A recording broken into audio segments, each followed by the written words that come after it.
I do something now? I want to link the two letters together if I do something like S and S. We also had a lesson for the letter S in the A to Z signature lesson playlist. There are lessons published for all the letters. You can look. We worked there in different ways, perhaps better than here. Now, I consider firstly the design for two letters, totally different from my past lessons. You can start with the beginning like this. I have two S letters, then I can write my last name here. And if you return that way, remember I mentioned the closed signature technique, you can remember. Just in case you can rotate like this. I'm turning, I put the letter in different shape. You can reflect, that's important for us. In fact, we need to be able to convert the letter by seeing the letter while designing. Look your letters. They are your parts. Well, if I do something like that, I'll turn it around. Here this range was too short. I'm making another one. I turned the two S and combined them. I'll write the rest of my name and surname here. If you want, you can just write your last name. Again, these lines a little further. I'm starting.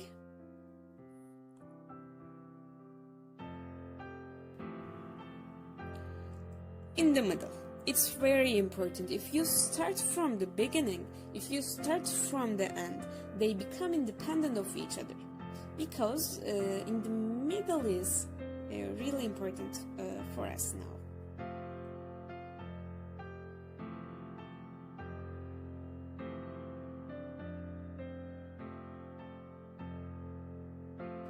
And I draw a line under it and finished. I've tried it a few times. It's not always that easy to write these two S letters together. It may not be easy as it looks. I know this, but there is plenty of practice for that.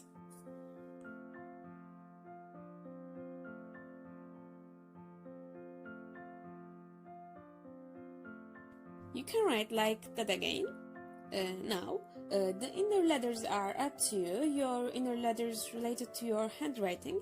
We have designed here the inner letters straight because my beginning is round and it already needs straight inner letters. You can finally underline this. In fact, you are emphasized. It's a premise. We have talked a lot about this, so I won't mention it again. It's up to you at this point. As I said in the inner letters, I'm more likely to design such large inner letters, large and short inner letters, but you can work like this.